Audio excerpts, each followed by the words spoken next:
अस्सलाम वालेकुम दोस्तों। हुमैरा असगर का फ़ोन क्या अनलॉक हुआ, बहुत सारे लोगों के चेहरे अनलॉक हो गए। मतलब एक ऐसी नई चीज़ें सामने आ रही। मैंने आपको याद होगा, पता नहीं कितने लोगों ने वो देखी होगी, वो बात सुनी होगी मेरी।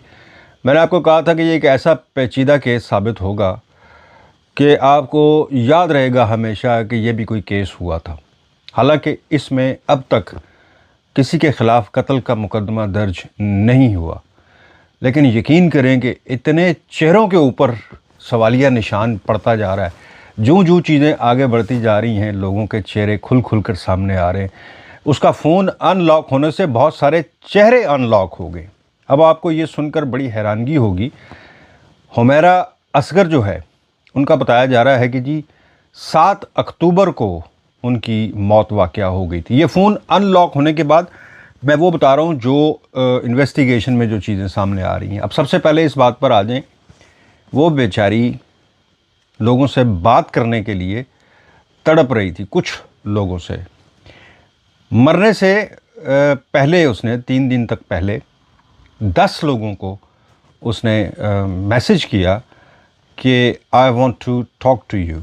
मैं तुमसे पहले उसने हेलो का मैसेज, मतलब जिस तरह कर्टेसी होती है कि अगर कोई हेलो का जवाब दे दे तो बंदा फिर आगे अपनी बात आगे बढ़ाता है कि हेलो के बाद आगे पूछता है कि अगर वहाँ से भी हेलो आ जाए तो बंदा कहता है कि कैसे हो, क्या कर रहे हो, कहाँ हो, बात हो सकती है, यानी बात बढ़ाने के लिए।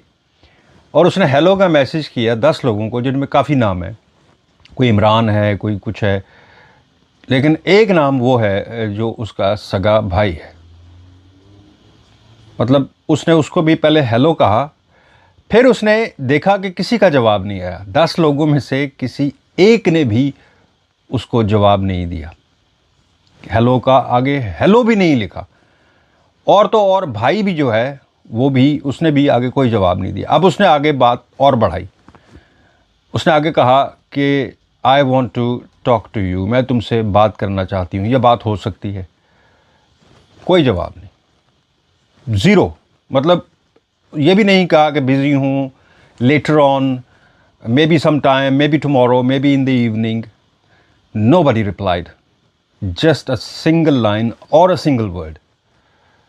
अच्छा, ये कह रहे हैं कि ये उसने 10 लोगों को जो ये आखिरी मैसेज है जो मैं आपको बता रहा हूँ, कि शायद हो सकता है कि उस वक्त वो बहुत ज़्यादा मुश्किल में हो, या उस वक्त बहुत ज़्यादा वो तकलीफ़ में हो किसी चीज़ की। अभी तो उसकी मौत की वजह सामने नहीं आ सकी। पोस्टमार्टम रिपोर्ट अभी भी कह रहे हैं कि नहीं आई, ना ही केमिकल एग्जामिनर की रिपोर्ट आई है। लेकिन अगर उसने ये मैसेज किया है तो दैट मीन्स कि she wanted to say something, she wanted to कि कुछ बताना चाह रही हो अपनी सेहत के बारे में, या मदद लेना चाह रही हो कि मुझे हॉस्पिटल ले जाओ, या किसी को कुछ कहना चाह रही हो कि जनाब कोई दवाई कोई सजेस्ट कर दो।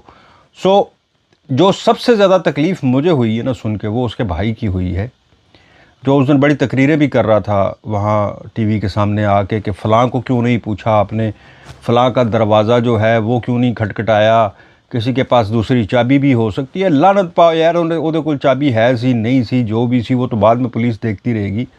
तू इस गल का जवाब तो दे कि तेरे को ने। अच्छा, उसने 7 तारीख को जब उसकी डेथ हुई है उससे पहले ये मैसेज किए, और 10 तारीख तक उसके फ़ोन की बैटरीज चलती रही, यानी 10 को उसका फ़ोन प्रॉपर्ली डेड हुए जाकर 3 दिन उसका फ़ोन ऑन था। और ये मैसेज पहले का गया हुआ है, 7 तारीख का, उसको मरने से घंटा पहले कह लें, 2 घंटे 6 घंटे पहले। किसी ने जवाब नहीं दिया। और फिर 9 महीने तक उस फ़ोन पर जब वो ऑन किया गया, दोबारा ऑन स्टेटस बहाल हुआ उसका, यानी ऑनलाइन बहाल हुई उसका स्टेटस व्हाट्सएप का, तब भी कोई रिप्लाई नहीं था। वरना ये होता ना कि अगर आपका फ़ोन किसी ने रिप्लाई किया हो और आप फ़ोन जब ऑन करते हैं बंद हो गया, बैटरी ऑफ हो गई, लेकिन जब आप ऑन करते हैं तो साथ ही पुराने मैसेजेस आना शुरू हो जाते हैं। Nobody replied whatsoever since 7th of October।